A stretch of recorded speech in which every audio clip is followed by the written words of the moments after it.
Bom dia a todos, obrigada pela presença mais uma vez, né? Bom dia às pessoas que acompanham hoje nosso canal no YouTube.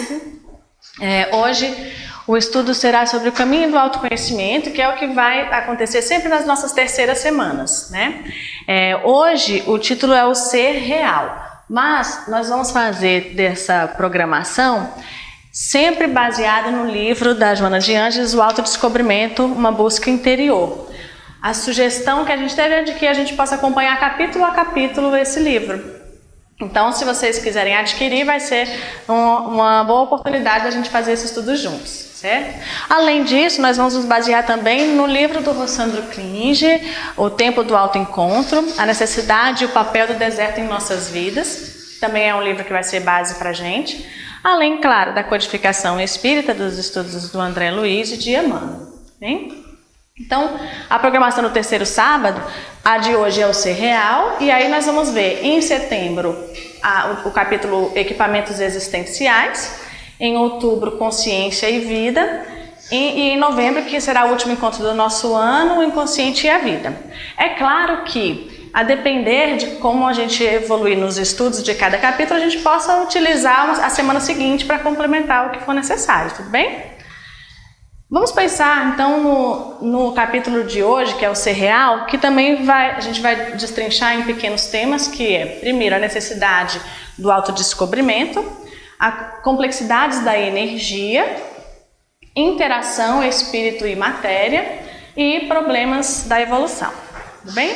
Então, para começar o nosso estudo, eu não sei o quanto vocês conseguiram observar a nossa capa lá, o primeiro slide. Eu vou colocar essa foto aqui para vocês. Vocês conhecem essa imagem? Sabem o que é?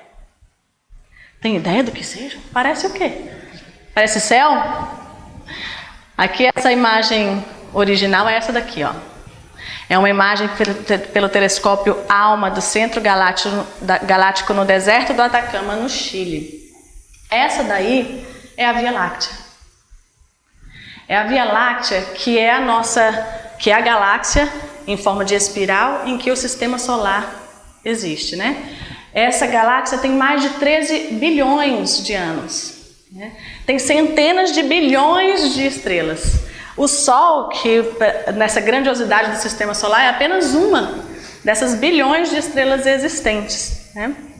E eu escolhi essa imagem pensando que, olhando para isso daí, vendo a grandiosidade, a complexidade disso, parece impossível pensar que existe algo além da matéria, né?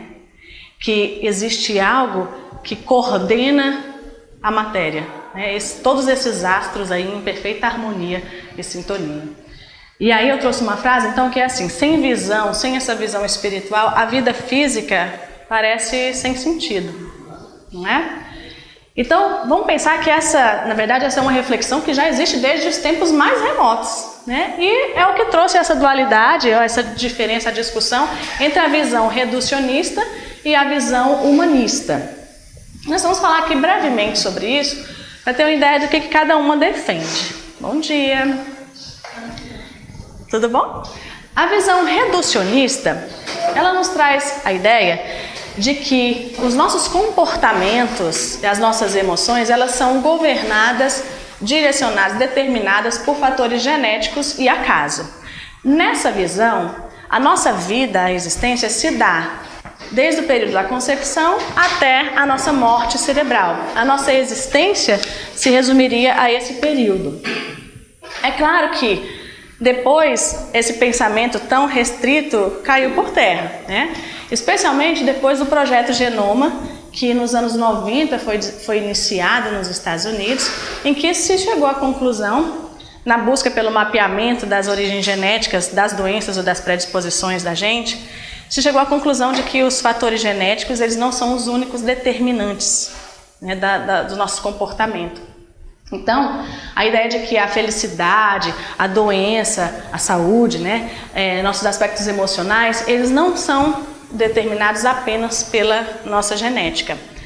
E essa é a visão de o que a visão humanista, né, defende. Porque o mesmo indivíduo, aliás, dois indivíduos que tenham aparatos genéticos semelhantes, eles não necessariamente têm uma fisiologia e aspectos comportamentais e emocionais semelhantes. Então, pensando nessa visão humanista, tem alguns representantes que foram marcos, né? Freud é um deles, que trouxe a contribuição falando da ideia do inconsciente. A ideia de que existe uma parte em nós que é o nosso ser verdadeiro e que fica encoberto pela nossa consciência. A ideia também de Jung, que foi correspondente e considerado pupilo, né, de Freud, mas que se diferenciou dele depois em pensamento, quando acrescentou a ideia de arquétipos, a ideia de que nós compartilhamos entre nós, primeiro com a ideia do inconsciente coletivo, né, de que nós compartilhamos algumas origens em comum uns com os outros e que, além disso, nós herdamos ou somos afetados pelas ideias inconscientes que vêm dos nossos antepassados também. E, além disso, a contribuição do Viktor Frankl, que é da terceira escola de Viena, né, com a logoterapia. Ele teve uma grande contribuição em Busca do Sentido, que é o livro dele, em que ele descreve a experiência dele como psicólogo nos campos de concentração. E ele colocou que, na verdade, a terapia deveria se preocupar com a busca do sentido, que é o que o prefixo aqui logo diz, a busca do sentido real na nossa vida. Claro, são contribuições importantes, inegável pensar na contribuição desses três autores. Mas, ainda assim, a gente pode pensar que essas escolas apresentam certas limitações. E essa limitação, ao nosso ver, pode ser resumida nessa frase aqui de Kardec, né? Nascer, viver, morrer, renascer ainda e progredir sempre, tal é a lei. É a ideia reencarnacionista. A ideia de que, além dessa bagagem que nós carregamos da nossa vida atual, nós temos a bagagem da nossa existência. E isso também determina os nossos estados emocionais e psicológicos. E aí Joana de Ângeles coloca isso num termo chamado psicologia espírita, que nos convida a acolher, observar essas experiências do nosso passado, na nossa existência, e entender que isso contribui para quem nós somos hoje.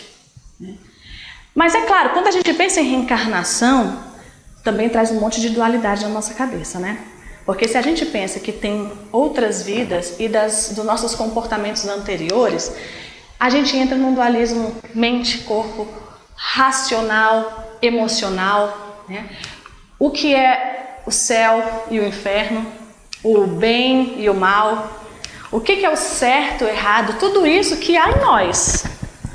E isso, é claro, quando a gente entra num conflito como esse, pode ser muito destrutivo, não é? E é o que a sociedade moderna experimenta hoje.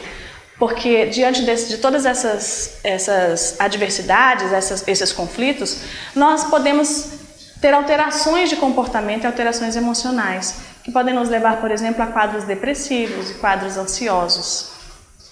É claro, quando a gente pensa então nisso, é necessário acolher as nossas limitações e os nossos vícios, pensando em transformá-los em virtudes.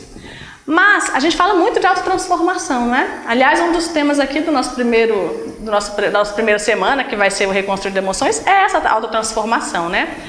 Mas, para se transformar, a gente precisa se autodescobrir.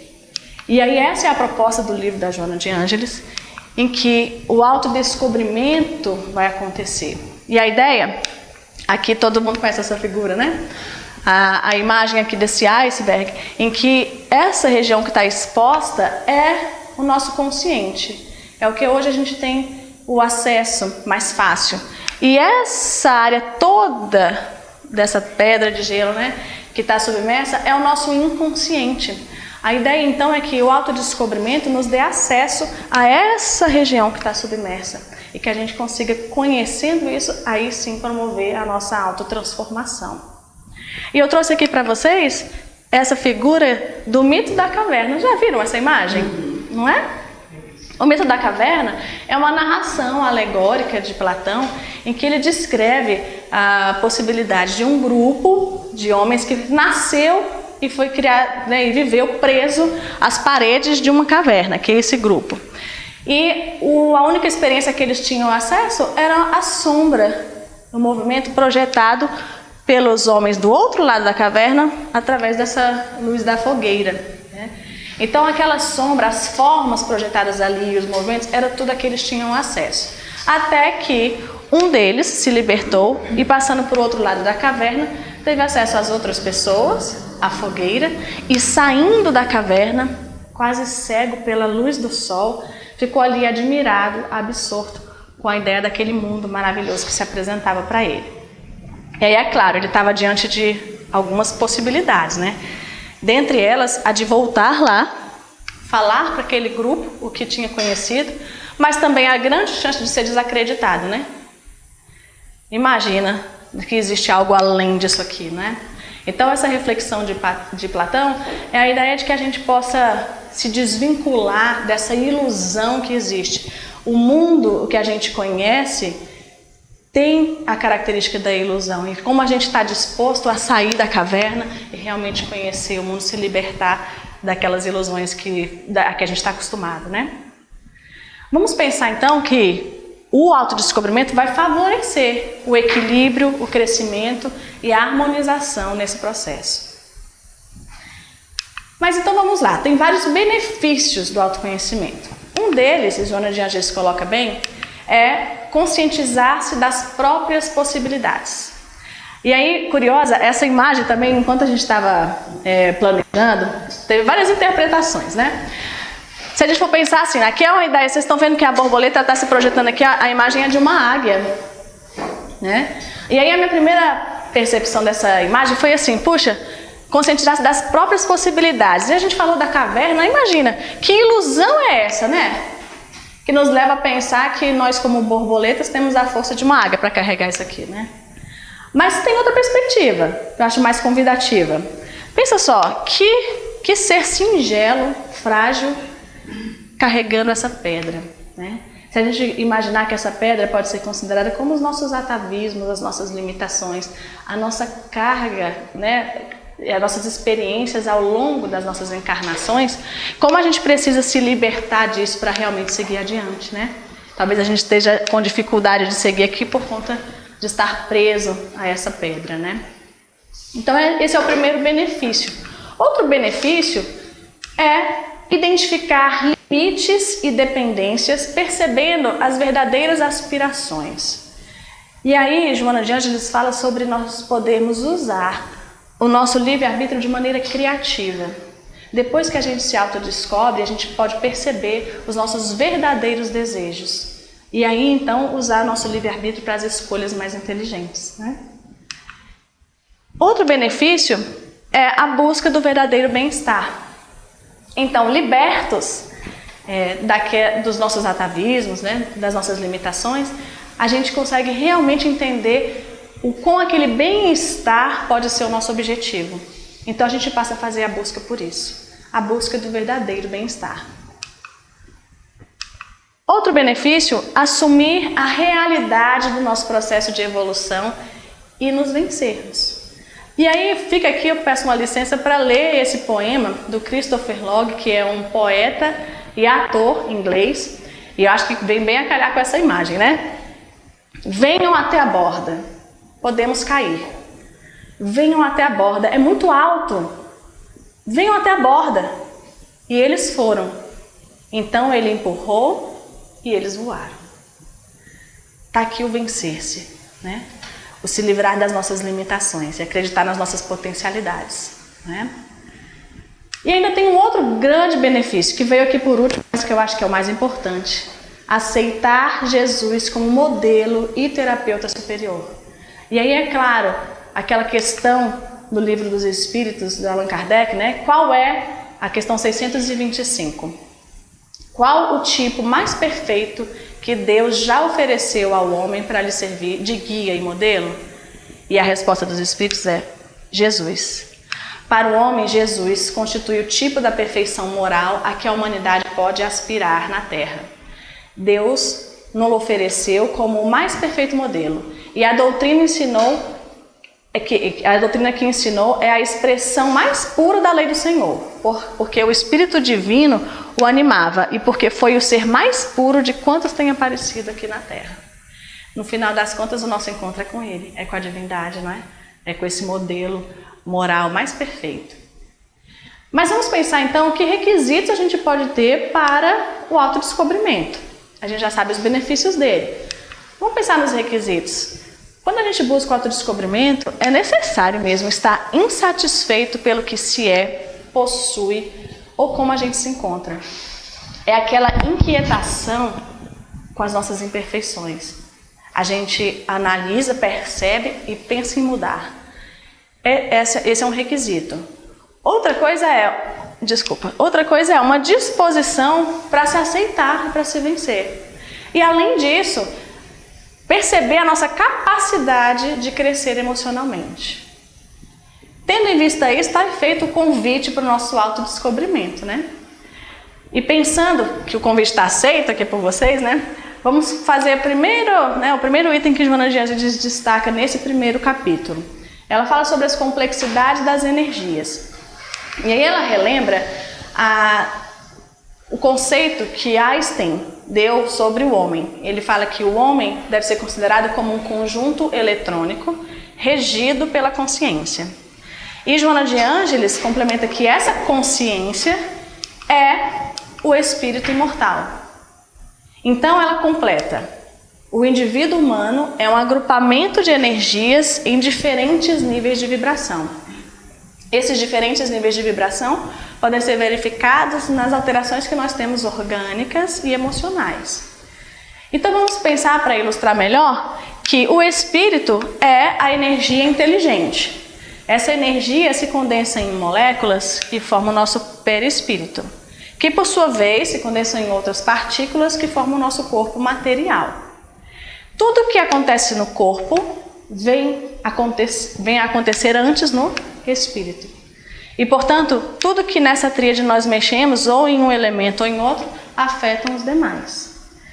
E aí, vamos pensar que durante o nosso crescimento interior, a busca pela nossa modificação, essas variações vão acontecendo a todo tempo, inclusive nas nossas interações uns com os outros, não é? E Joana de Ângeles coloca que, a depender de como essa energia, essas vibrações variam no nosso espírito, a gente pode ter processos que ela chama de congestão e de inibição. A congestão é o processo que ela descreve quando nós temos uma energia em abundância, e aí nós podemos ter efeitos físicos orgânicos decorrentes disso. A inibição é quando as energias de alguma maneira não são eliminadas adequadamente, e aí nós podemos ter transtornos psicopatológicos. Vamos pensar que a gente está falando aqui então de interação espírito e matéria. Tudo que acontece ao espírito afeta a matéria, né? Vamos pensar então que essa interação, é claro, é inevitável a gente pensar que essa interação tem a ver com a nossa mente, que a nossa mente comanda tudo o que vai acontecer com o nosso corpo. Aqui a gente vai deixar como referência depois para vocês um texto chamado Moléculas da Emoção, em que se tem uma grande discussão sobre como o nosso corpo reage às nossas emoções e como a gente pode comandar, dar ordens para as nossas moléculas, para os nossos órgãos, inclusive fazendo transformações em termos de quadros de doenças já estabelecidos. E Joana de Ângeles coloca isso como essa relação que é direta, nos força a vigiar sempre o nosso pensamento. E aí cabe aqui uma citação desse livro A Matriz Divina, de Greg Braden, em que, numa citação a Max Planck, ele coloca o seguinte: toda matéria se origina e existe apenas em virtude de uma força. Devemos supor que por trás dessa força existe uma mente consciente e inteligente. Essa mente é a matriz de toda a matéria. A mente é o nosso espírito, né? Vamos pensar então, Joana de Ângeles coloca nesse capítulo, como algumas enfermidades... Você pode voltar, queria entender um pouquinho mais aí. Você pode dar mais uma retocada? Claro, essa citação se refere a como a mente é a origem de toda a matéria. É ela que comanda, de alguma maneira, tudo que acontece na nossa matéria, no nosso corpo material. Então a ideia é essa referência de que por trás do nosso aparato físico existe a mente, que é a mente que é a origem disso, é a matriz de tudo. A gente pode discutir um pouco mais ao final também, tá bom? Joana de Ângeles coloca que as nossas enfermidades às vezes estão relacionadas diretamente às nossas emoções. Então ela coloca, por exemplo, que enxaquecas geralmente estão ligadas a ideias que foram mal digeridas, angústias que são cultivadas.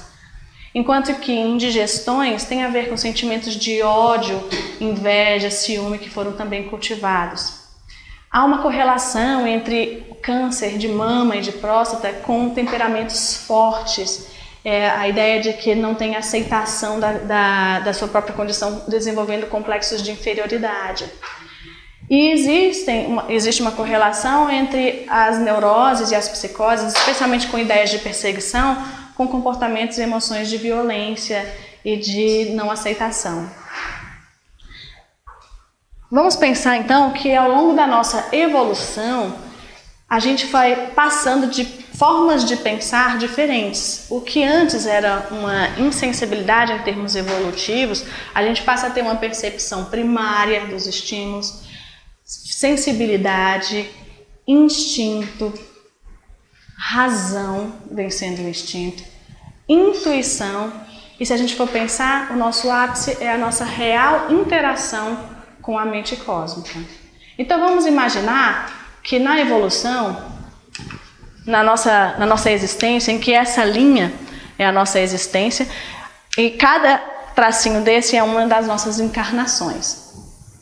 Nós passamos de uma encarnação a outra, levando uma bagagem de aprendizado da encarnação anterior. E assim nós vamos evoluindo, aprendendo com história de sucesso e insucesso, erros e acertos, até que a gente chegue ao nosso ápice, que é essa total interação com a mente cósmica, é a aproximação daquele modelo moral tão perfeito, não é? Mas é claro, nesse caminho de erros e acertos, imagine quantas vezes a gente tem que se perdoar ou perdoar os outros, né? Nessa interação em que todos nós cooperamos uns para a evolução dos outros, a gente vai lidar com essas histórias de sucesso e insucesso. E como é importante pensar nisso com um olhar indulgente para nós mesmos. Se a gente for pensar, esse daqui é a última cena, né, da nossa vida, o momento em que nós estamos hoje. É o último momento da nossa existência, é o momento mais atual. Então, se a gente pensar na lei do progresso, não tem como a gente estar pior do que a gente já esteve, né? Hoje é o nosso melhor momento, né? Nós somos a melhor versão de nós mesmos. Então, olhando para isso, a gente tem que ter um olhar caridoso e indulgente para nós mesmos. Acolher as nossas dificuldades e limitações, mas transformando isso de alguma maneira em virtude, para que nós possamos nos aproximar da divindade. E aí essa imagem fica como esse olhar cuidadoso que a gente pode ter para quem um dia a gente já foi, né? Certo de que a gente está hoje melhor do que um dia a gente já foi. Eu agradeço a atenção de vocês imensamente nessa manhã. A gente vai poder ter um espaço para conversar aqui, né? E esse foi o primeiro capítulo apenas desse livro, estão todos convidados para seguirem com a gente no estudo dos capítulos que vêm a seguir. Muito obrigada.